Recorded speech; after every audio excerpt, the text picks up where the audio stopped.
नमस्कार मित्रांनो, पुन्हा एकदा तुमचं स्वागत आहे इन्फो मराठी 24 ह्या यूट्यूब चॅनलवर. मित्रांनो, आज एक अत्यंत महत्त्वाची आणि कामाची बातमी तुमच्यासाठी घेऊन आलो आहे.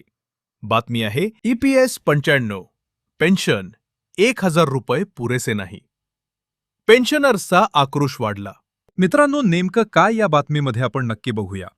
पण त्याआधी जर तुम्ही आपल्या चॅनलवर नवीन असाल तर चॅनलला सबस्क्राईब करून बाजूला दिलेल्या बेल आयकॉनला नक्की क्लिक करा. व्हिडिओ जर कामाचा आणि महत्त्वाचा वाटला तर व्हिडिओला लाईक करून आपल्या मित्रपरिवारासोबत नक्की शेअर करा. EPS 95 पेन्शनधारकांसाठी मोठी बातमी. 1000 रुपये मासिक पेन्शनवर जगायचं तरी कसं? हा सवाल आता पुन्हा जोर धरत आहे.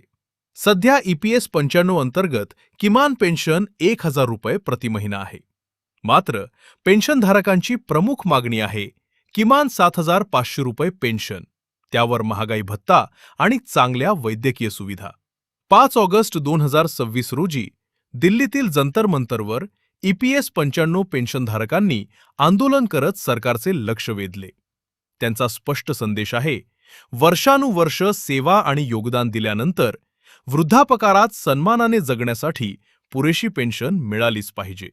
दरम्यान सरकारने लोकसभेत अद्याप 1000 रुपयांवरून 7500 रुपयांपर्यंत पेन्शन वाढवण्याची घोषणा केलेली नाही.